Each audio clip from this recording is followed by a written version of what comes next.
Hey everyone, this is Nitro. So since it's Monday, it's time for another Nitro setup video. And in this first video, I am going to talk about my bonds and my current character setup and where I plan to go with my characters. Now, there has already been a major change from last week. Last week, I was saying that I was going to focus on leveling up Luna and probably use my June runestones on Luna because I needed to level her up to beat Leviar, level 65. Well, with Luna at close to 4600 power, as a Pegasus class, equipped with these Bolt Ranger soldiers, I've been able to clear Leviar level 65. So I'm not going to Runestone into Bow Knight or Bowmaster. Can't afford to. So with Leviar 65 done, it's complete. I'm not going to touch Luna for a while.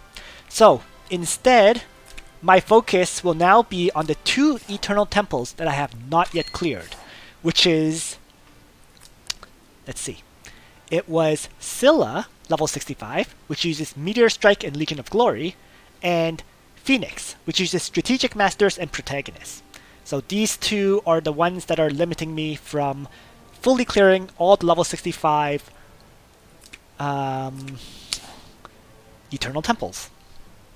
Alright, so in the case of Legion and Glory and Meteor Strike, I'm definitely using Ledin, I'm definitely using Elwyn, right? So the choices for the third attacker would be either Cherry, which means getting double class mastery on her with Raider and High Master, or if I were to do Meteor Strike, the character I would level up for Meteor Strike would be Zerida.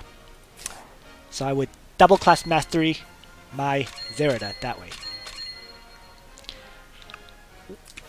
For Phoenix level 65, it being Strategic Masters and Protagonists, I believe I already have enough characters, which was Leon, Ledin, and Elwyn, right?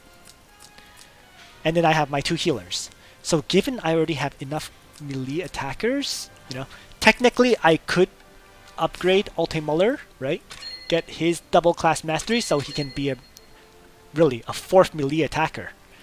That is definitely and certainly an option. So I'll think about it. It may be next week, June, it may either be Ulte Muller or it may be Zerida. I'm still unsure of which one to focus on. But the priority is to also grind shards for Elwyn, so we'll see. So, that's going to be my plan. Either Ulte Muller or Zerida.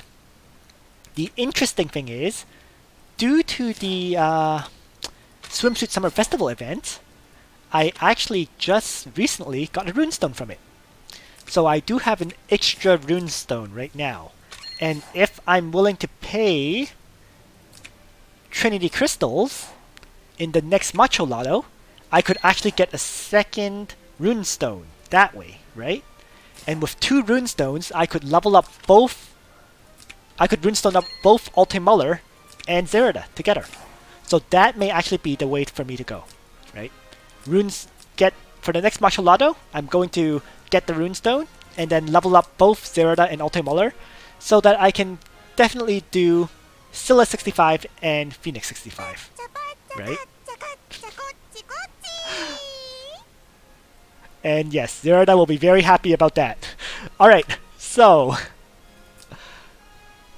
there is also the option of Cherry, as I said, but I don't think I will runestone Cherry because she's going to be stuck at 4 stars for quite some time. So, right, I'm going to be grinding shards on Elwyn probably all the way up to 6 stars so that he has 100% heal. Elwyn is not a PvP character, but you need that 100% heal for him for PvE stuff, especially if Eternal Temple, the level 70 versions will be released on our servers.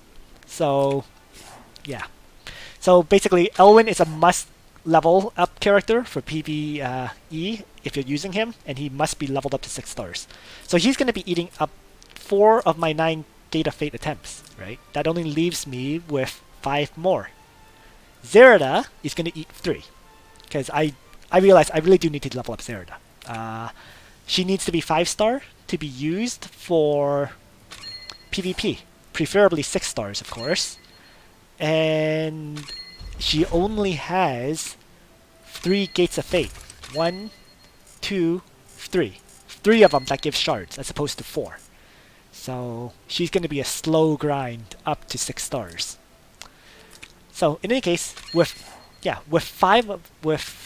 7 slots occupied, I only have 2 slots for grinding up other characters, which is probably going to be Ultimuller, right? Or Cherry. But either way, regardless of which one I pick, it's going to take 50 days, right? To get them up to 5 stars. So it's going to be a very, very long grind. And after that, another 75 days to get them up to 6 stars. So we'll see. I still haven't quite decided whether to grind Cherry or Ultimuller yet. And I'll make that decision very soon. Because tomorrow, Ultimuller is going to be at 4 stars. Then I have to pick who to grind. Ultimuller or Cherry. Yeah. So that's the basic plan right now. Grind up Ultimuller, grind up Zerida, grind up Elwyn. Those are the 3 characters. And I guess I will end up double mastery on Zerida, double mastery on Ultimuller. And then Cherry will be double mastered probably in July. Alright, so there's my upcoming plans for characters. Okay, so with all that said, let's briefly, I guess, talk about my current characters. Luna's equipment has not changed since last week. This is still level 40. Barrier Lance is still left at level 20. I have not picked up any new SSRs for Luna, which is really just the Cursed Lance at this point. So yeah, that's how it is. My quick note, side note, my current existing Uller's bow, I don't know who to give it to. I may end up giving it to Zerida and Narm to use, rather than Luna. We'll see. It's not exactly a priority weapon to upgrade. In any case, in terms of SSR's weapons, right? I actually didn't do that much grinding this weekend. So I don't have the Extreme Magic Bow still. I don't have the Ragnarok still.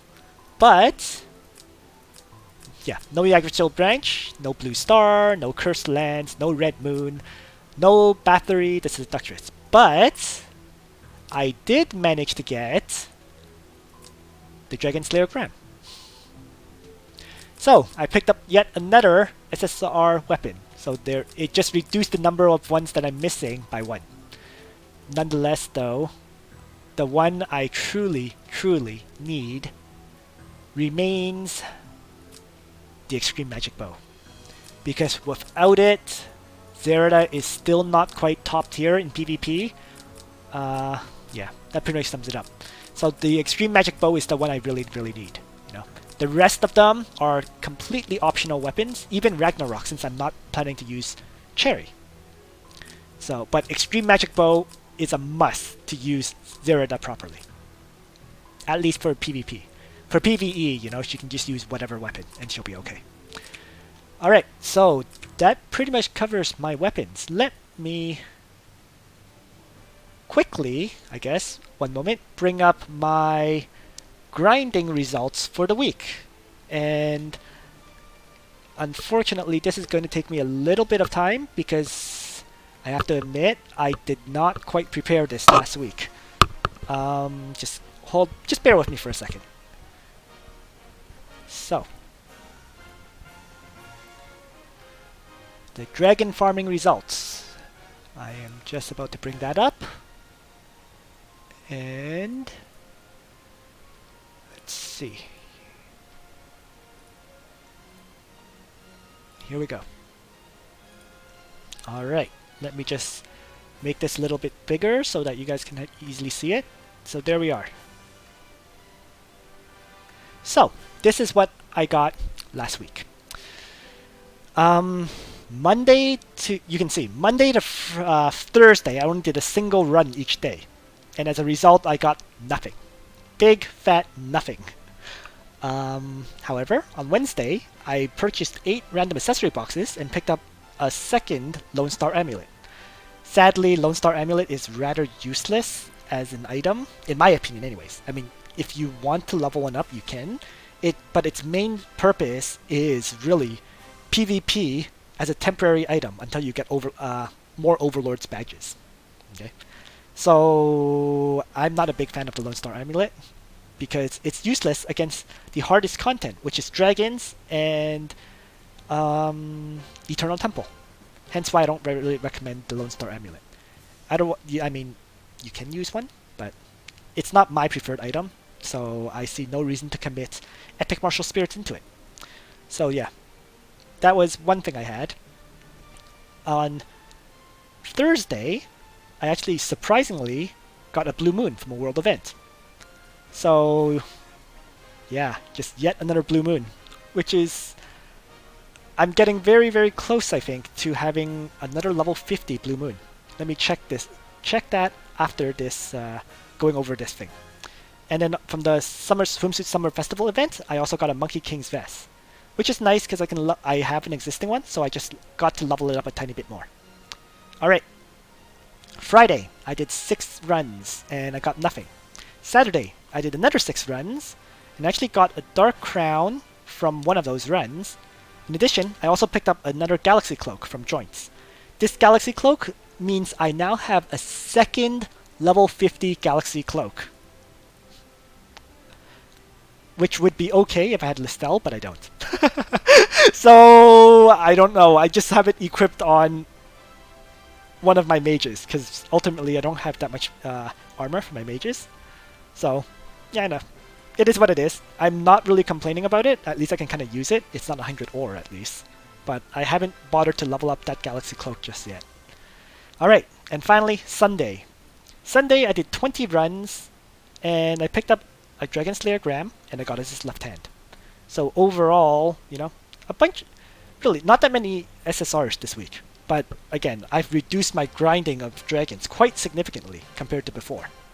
Right? In the past, I was using ridiculous amounts of grinding. Like at least, I think, what was it? At least around close to 400 stamina per day. So that was when I was getting around 2 SSR accessory, or I was getting around, on average, 2 SSRs every day. With 400 stamina used.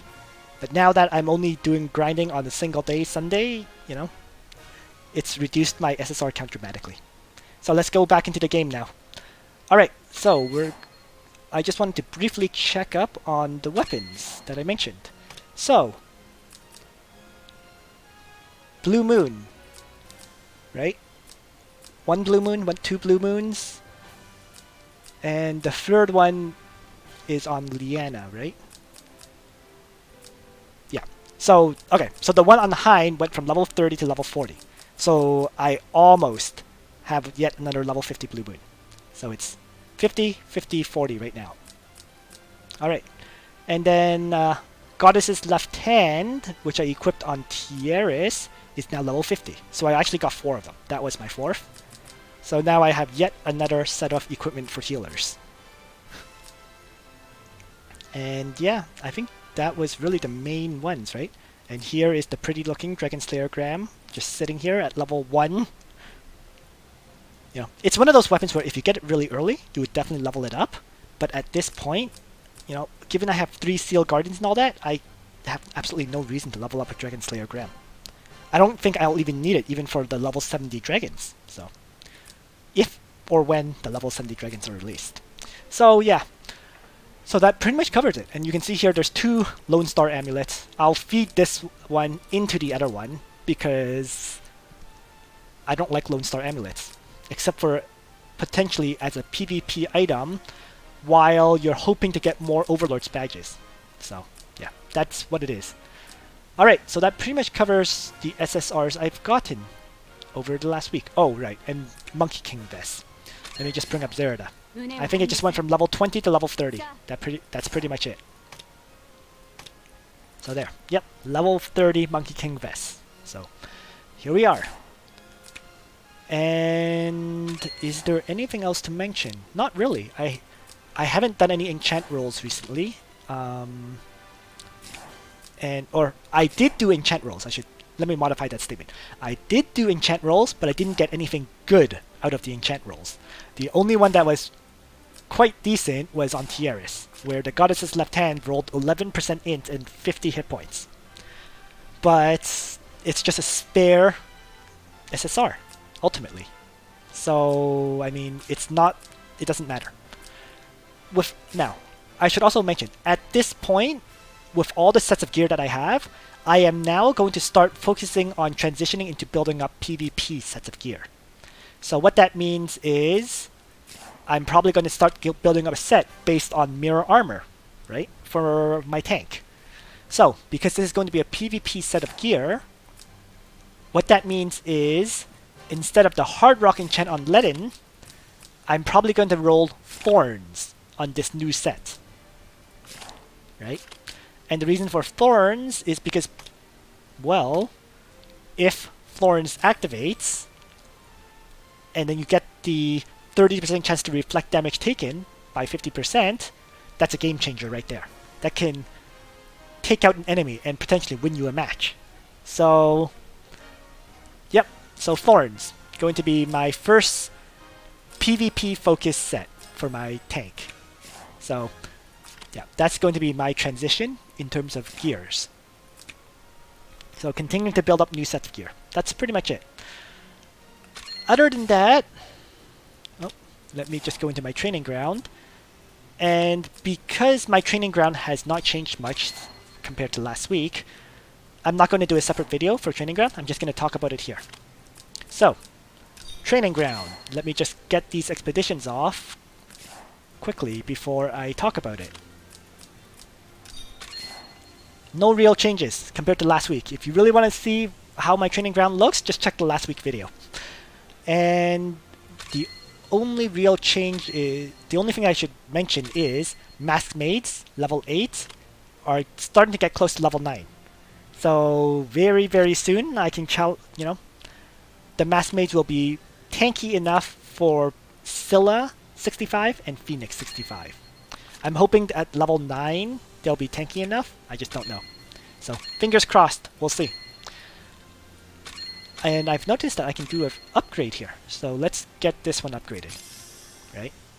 The reason I'm doing this one first, as opposed to leveling at these ones, is because I believe once this hits level 12, right, the rare material books, the gold material books here, turns into the SSR books, right?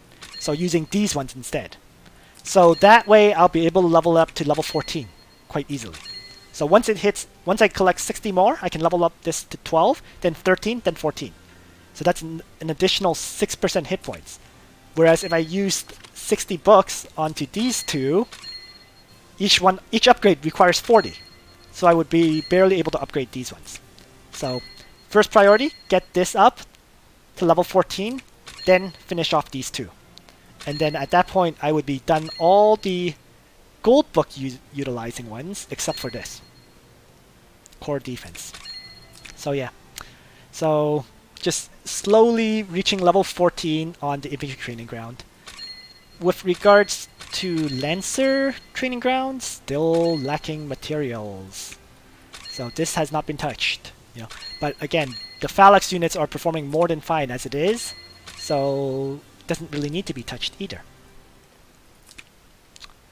Flyer training ground, slowly, ever so slowly, upgrading this attack one.